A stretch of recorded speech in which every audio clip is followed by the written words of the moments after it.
Hello friends, welcome back to our YouTube channel motivational tales. आज की शाम भी रोज की तरह ही थी।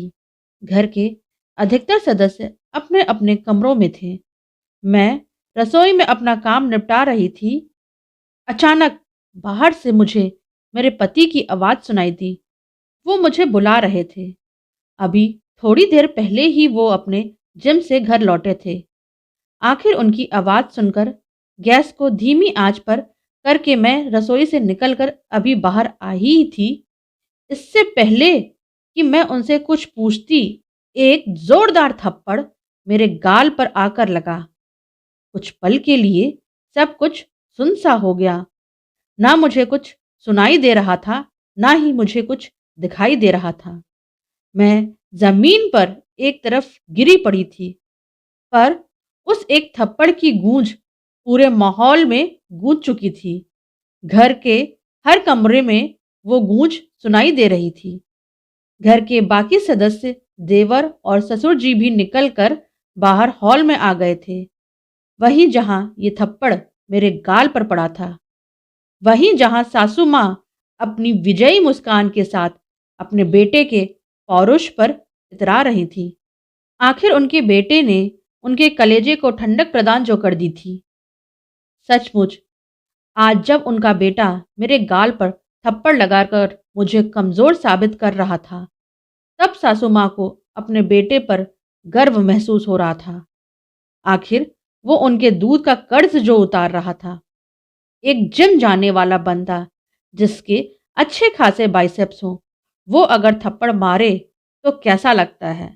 बस वही हाल मेरा हो रहा था। मैं अस्त व्यस्त अवस्था में जमीन पर पड़ी हुई थी।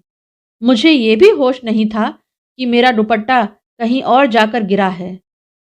मुझे लगा कि कोई तो मेरे लिए बोलेगा, पर यह देखकर ससुर जी बोले, बिल्कुल शर्मो हया नहीं है। यहाँ देवर ससुर सब लोग खड़े हैं और इसके सिर से दुपट्टा गायब है। लोग क्या कहेंगे? राम राम, घोर कलयुग है। कहते कहते ससुर जी भी वापस अपने कमरे में चले गए। उन्हें इससे कोई लेना देना नहीं था कि इस घर में मेरे साथ क्या हो रहा है। उन्हें सिर्फ इसकी चिंता थी कि उनकी बहू का दुपट्टा उनके सामने सिर पर नहीं था। ससुर जी की बात सुनकर मेरे पति ने जबरदस्ती मुझे बाहों से पकड़कर उठाया और खींचते हुए कमरे में ले गए और ले जाकर पलंग की तरफ धकेल दिया।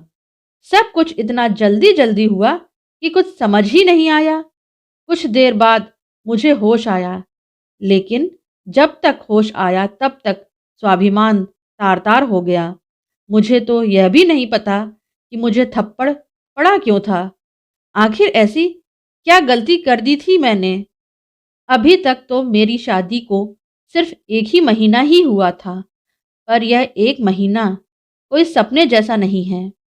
एक एक्सीडेंट में माता पिता की मौत के बाद लोगों के कहने पर फटाफट अपनी जिम्मेदारी निभाने के चक्कर में चाचा ताऊ ने मेरी शादी इस घर में कर दी, क्योंकि उस संयुक्त परिवार में बेटी मैं अकेली ही थी। चाचा और ताऊ के दो दो बेटे थे। पुश्तैनी जायदाद में पिता का भी हिस्सा था, हालांकि वो हिस्सा अभी भी मेरे नाम पर था। ये बात मेरे ससुराल वाले बहुत अच्छे से जानते थे, इसलिए खुद यह लोग रिश्ता लेकर आए थे। उन्हें लगा था कि दहेज में वो पूरा हिस्सा मुझे मिलेगा, पर मैंने उसे लेने से मना कर दिया कि अभी मुझे उसकी ज़रूरत नहीं है। बस यही बात इन लोगों को कचोट गई। ये अलग बात है कि मेरे चाचा ताऊ ने वो हिस्सा मेरे लिए संभाल के रख लिया, पर ये बात मेरे ससुराल वालों को पता नहीं। यहाँ आई तो ससुराल में सासू माँ का बोलबाला था। घर में कहने को 3 पुरुष हैं, पर सब उन्हीं की जबान बोलते हैं। थोड़ी देर बाद सासू माँ की बाहर से आवाज आई, अरे ओ महारानी, कब तक आराम फरमाती रहेगी? बाहर आकर रोटियां तो सेक। यहाँ सब कब से भूखे बैठे हैं। आखिर रोती सिसकती मैं अपने दुपट्टे को सही करती हुई बाहर आई। मुझे देखकर मेरे पति ने कहा, अब तो सबक मिल गया होगा। आज के बाद खबरदार मेरी माँ को किसी काम के लिए कहा तो वो यहाँ किसी की नौकरानी नहीं है। माँ बाप ने कुछ संस्कार नहीं सिखाए इसे। पति की बात सुनकर मन घृणा से भर गया। ऐसा कौन सा काम कह दिया मैंने सासू माँ को करने के लिए जिसकी मुझे यह सजा दी गई।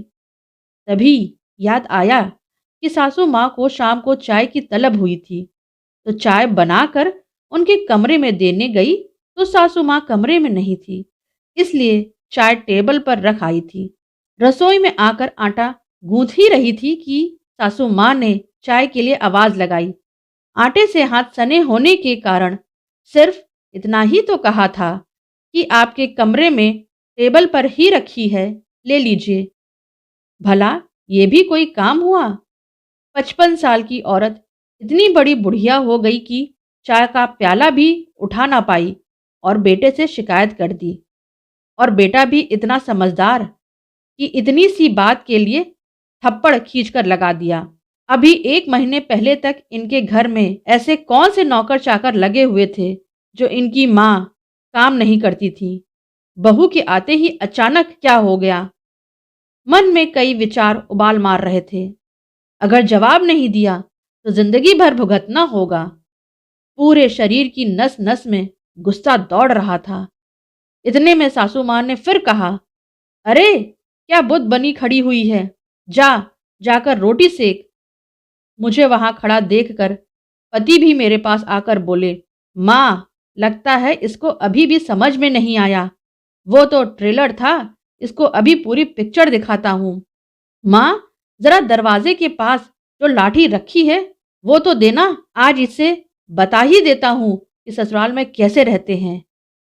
इससे पहले कि ये कुछ कर पाते मैंने खींच कर थप्पड़ इनके गाल पर रसीद कर दिया। मेरी हरकत से सभी लोग हैरान हो गए थे। कुछ देर के लिए उस थप्पड़ की गूंज से सभी को चुप करा दिया, पर उस चुप्पी को तोड़ते हुए मैंने कहा, अपनी बूढ़ी माँ से काम कराते हो तुम? शर्म नहीं आती?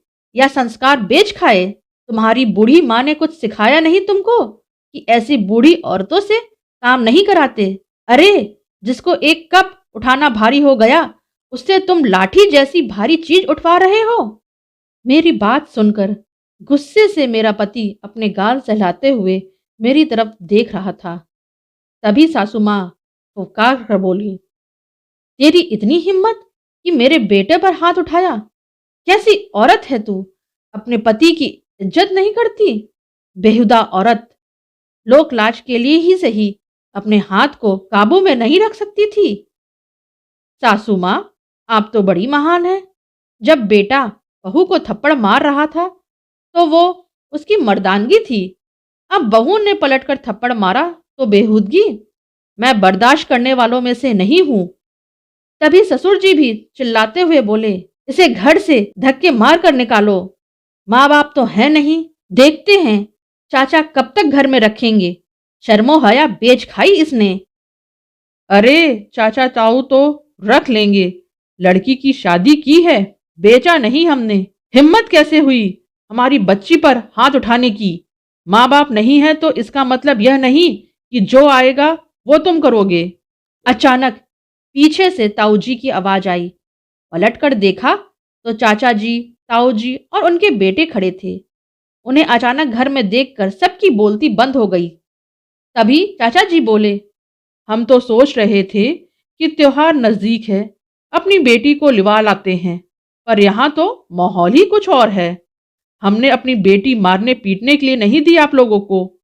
अरे नहीं नहीं, आपको कुछ गलतफहमी।